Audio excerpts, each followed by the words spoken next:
been associated with the establishment of training schools in Cambodia and Sri Lanka, Indonesia, Philippines, and more recently in Myanmar. We also have a strong affiliation with the Prosthetics degree program at Mahidol University in Bangkok, Thailand. So it's, could we put up the presentation I gave you about an hour ago? Not that was just a kind of placeholder. I gave it to the IT guy earlier. You got it? I just realized it was the wrong color. Sorry.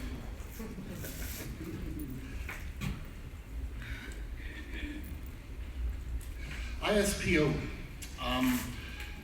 We talked through a little bit when the slides come up about ISPO and its role, but ISPO has been promoting the education of prosthetists and orthotists for a very long time. And the first standards in prosthetic and orthotic education came out of a meeting in 1993, strangely enough from the continent of Africa, at a joint meeting held between ISPO and WHO in Cairo. And those first movements started to establish prosthetic and orthotic training at a professional level, and provided a framework whereby international collaboration could move things along. And much of that early effort was led by Germans, and GTZ, as it was called then, promoted the establishment of training schools, and one of the first they established was in Tanzania at CTICC. So again, the birthplace of prosthetics and orthotics in low and middle income countries was the continent of Africa. And many of us look to Tanzania as an example of something that has worked well and continues to work and is now fully nationalized and localized. What you're seeing here is a presentation that will be done on Wednesday morning at the ISPO World Congress.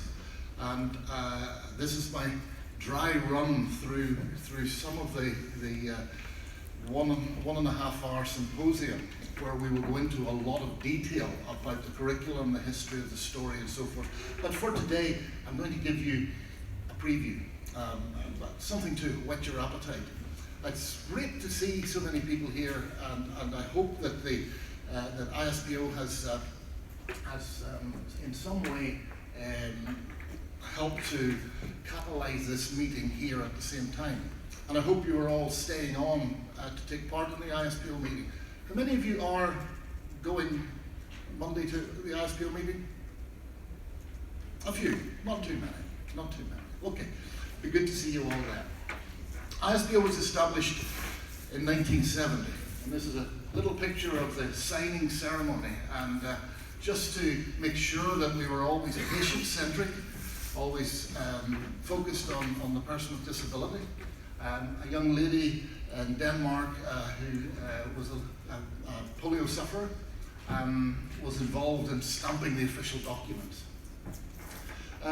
It started with a few hundred members in Northern Europe and a few national member societies, one in Nigeria, one in the UK, and one in the US.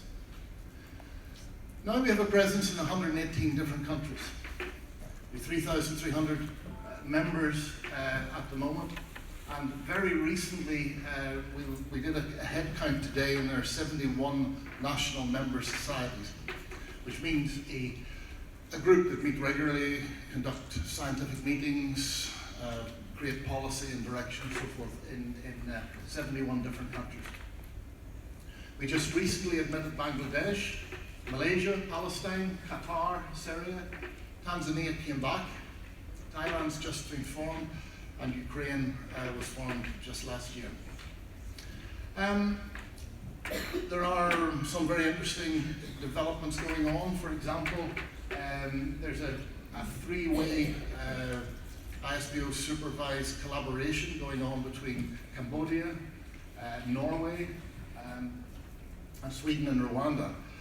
And there's been a number of cross-fertilizations with Cambodians and people from Malawi exchanging, traveling up to Norway and back and so forth. And CTICC has been involved in those kind of staff exchanges also.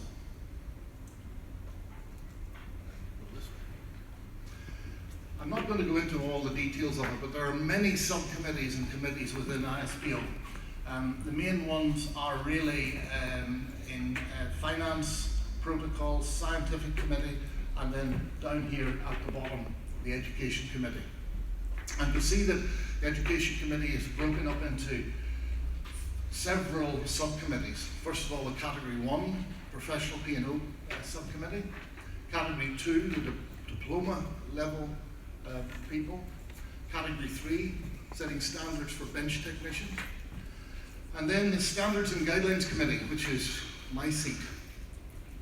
And we've been working for about 5 years trying to update the published standards, the standards that you've probably all been able to download from the ISPO website.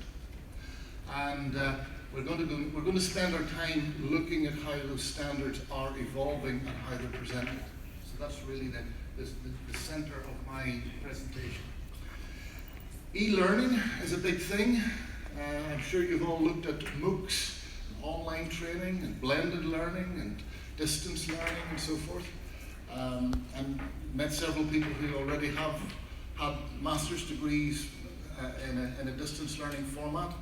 And we see very much the future is going to be this kind of blended approach. So we have a subcommittee making sure that we're up to date with that. And then if you are an educator in prosthetics and orthotics, we would cordially invite you to take part in what we call the GEM, or the Global Educators Meeting. We had a highly successful 3-day meeting in Kobe in Japan 2 years ago, and we're due to do it again in Nottingham in Germany in October 2018. So make contact. If you're running a school, if your school is interested in accreditation, if your school is in the formative years and you need advice, you need connections, you need people to talk to, that's the place that you should be thinking about going. Okay, I'm going to give you an overview of the WHO process. The WHO standards and service delivery, which the previous speaker mentioned as being a major constraint in Africa, and it's very, very timely that you raised that point, sir, and I'll touch on that. We'll look at how we collect evidence for change, and we'll look at the definitions and classifications of the profession of prosthetics and orthotics. And I'll give you a little bit of information as to how the profession has evolved and how it has been changed and how it's being seen by other professionals and by policymakers around the world. We look at the international qualifications framework, and then we'll try and find some examples of best practice. So we started looking at setting up a WHO endorsed guideline for education, which, as I said before, started in 1993, was revised in 2004, and then there have been a number of small upgrades, revisions, tidyings up, evolutions within the ISPO information packages just recently. But the WHO changed very much, very quickly, changed the way in which they endorse and support consensus documents and that kind of thing just in the last few years. So we were pushed towards a much more rigorous, much more evidence-based, much more academic process of reviewing and looking at our guidelines. And very clearly the language has changed. No longer do we talk guidelines. Guidelines are a little bit vague, but we're talking standards. And the language coming out of World Health Organization now is about standards.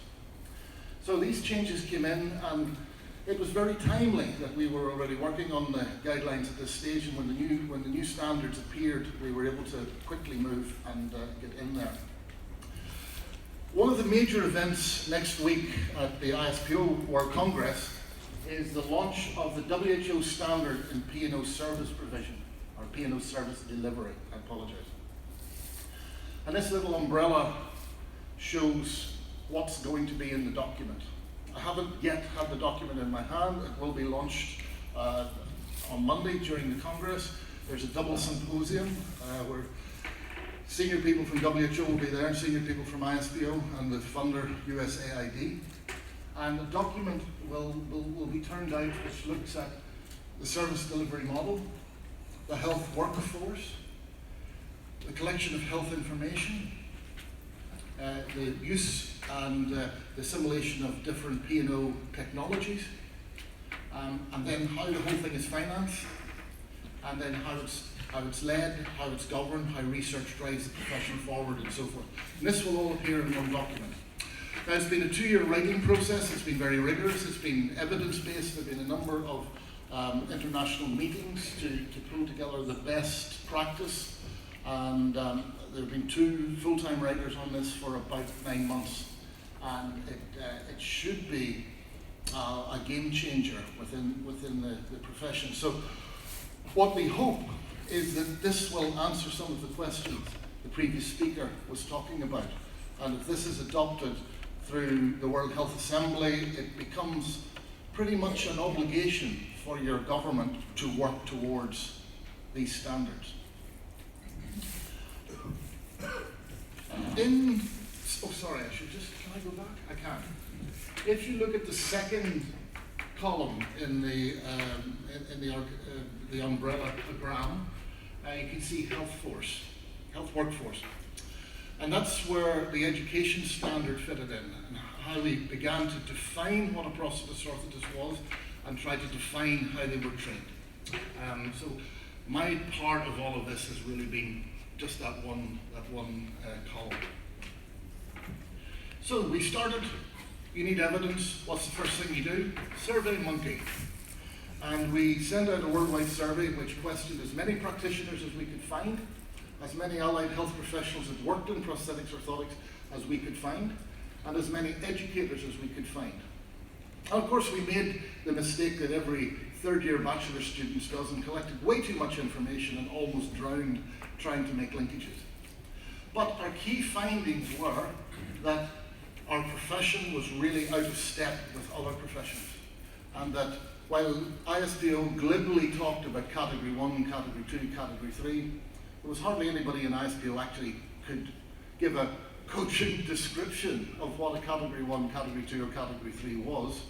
And once you went outside the profession of prosthetics and orthotics, it just caused confusion. So we knew instantly we had to drop that terminology and pick up a terminology. We also picked up from educators that the way we described the courses was now quite out of step with the way universities described other courses. So a considerable amount of work was done to try to figure out where we put master's level, bachelor's level, and diploma level, and how we define within an internationally understood framework. So, first thing we did after the survey was to start looking at how WHO and the International Labour Organization classified prosthetists and orthotists. So we looked inside the WHO classification of health workers, and then we discovered that that had a source document which was called the International Classification of Standard Occupations. Now, if you have trouble getting to sleep, that's the book you want to read. But it basically defines every job in the world, from toilet cleaner to brain surgeon, from nuclear physicist to dancer. They're all there. And the definitions of each profession, each person in the workforce, is dependent on their level of education, the level of autonomy, and the level of evidence-based practice in which they work. So, a quick example. Level 3, airline pilots fit in there. Airline pilots have a very responsible job, but airline pilots don't do a lot of thinking. Airline pilots follow manuals. Airline pilots sit with checklists and work it out, and they lose their jobs if they deviate from the prescriptive way of flying an airplane. So if you're about to crash, you open up your manual, you pull out the page that says about to crash, and you follow the checklist. Now, doctors, test pilots, those who have much more analytical jobs are in major group 2. So, physical therapists, surgeons, doctors, move up into group 2. Those who lead professions, those who push professions forward, those who set standards, those who lead would be in group 1. So that would be in around PhD level or people who have worked up to those levels of competency. But we went looking because everyone had told us for years prosthetists and orthotists were not classified.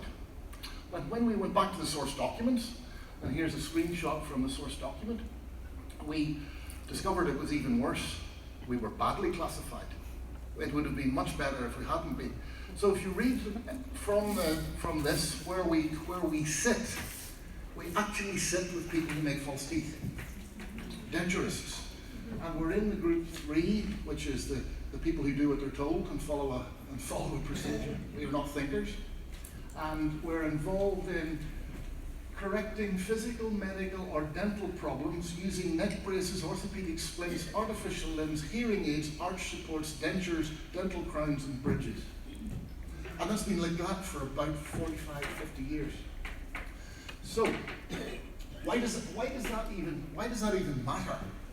Well, it matters because quite often graduates in prosthetics and orthotics get slotted in the wrong place and end up with on a pay scale that's way too low, has a low level of prestige within government, and again, the previous speaker talked about poor pay and poor allocation of resources in the employment of graduates. So getting this bit right has become a job for us. So what did we do? First of all, we started to look at the definitions and how other professions define themselves. And we started with the old international classification, which was category 1. We've just begun to call it prosthetist and orthotist. The old category 2, which would have been around about diploma level, 3-year training, somebody coming out of high school with 10 years at the entry level, they've now been named in English associate.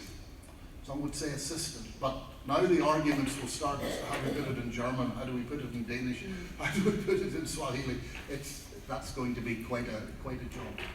And then the third group, which is not often talked about, is the technician. And that's someone who's in the workshop, who doesn't have patient contact, but assembles things, bends metal, molds plastic, and that sort of thing.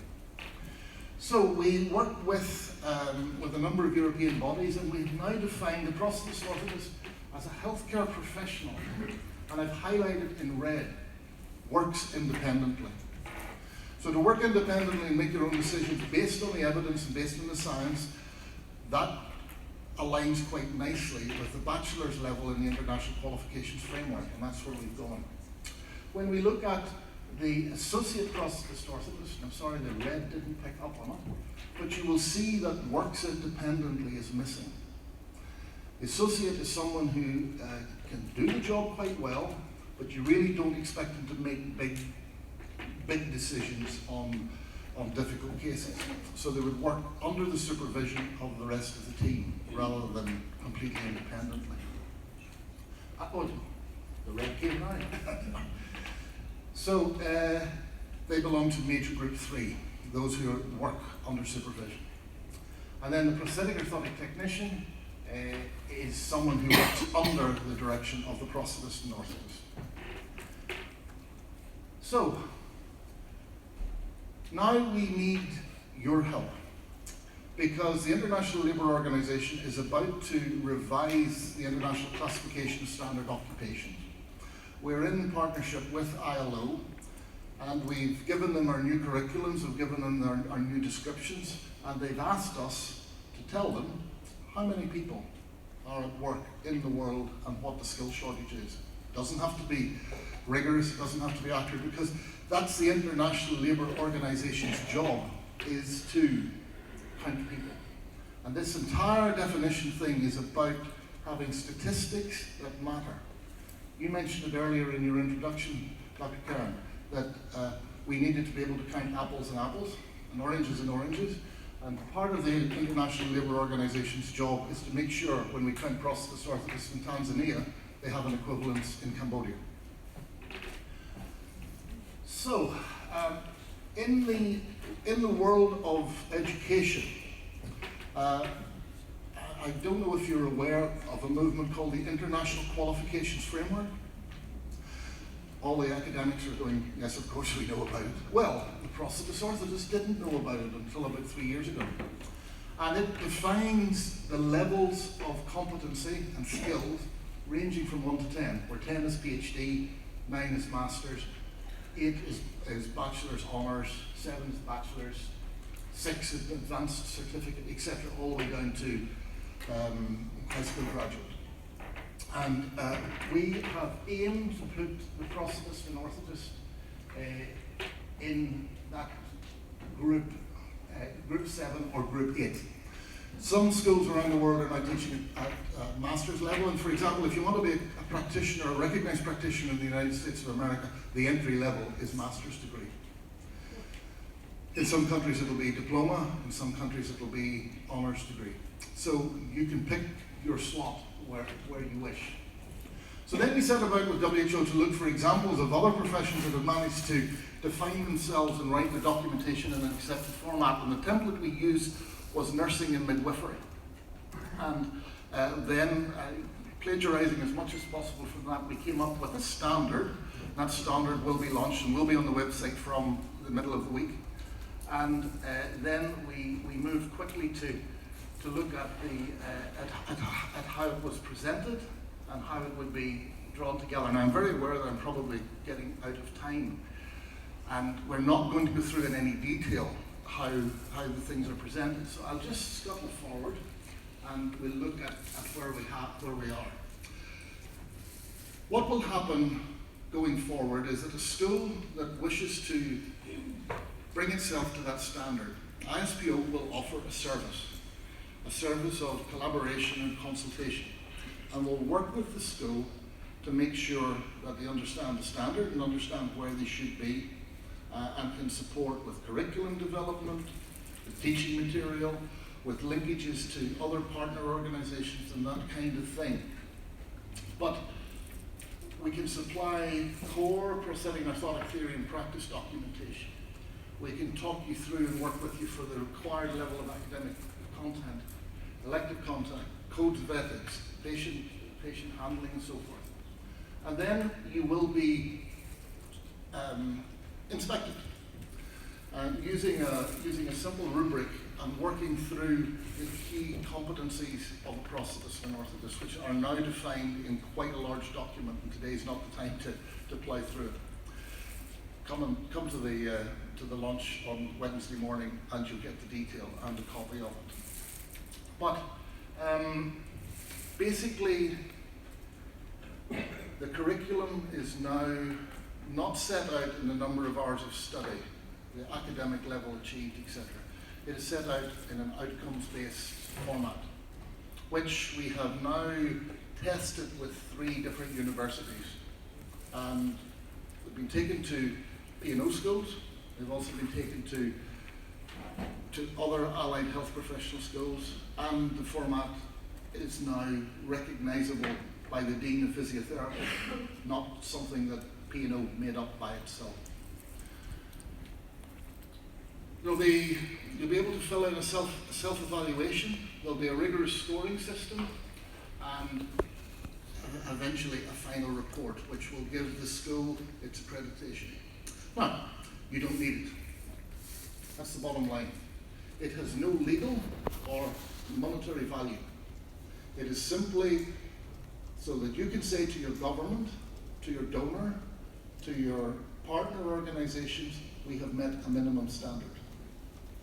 For some schools, for 42 schools around the world, that has proved to be valuable. It's been valuable in branding, it's been valuable in marketing, it's been valuable in building professional confidence, and it's been valuable in helping prosthetists and orthotists take their place among the other allied health professionals. So that is really where we go. Now, I've run out of time. I'm going to push on just through the documentation process. You need to download it and pour yourself a very large glass of wine and read it very carefully.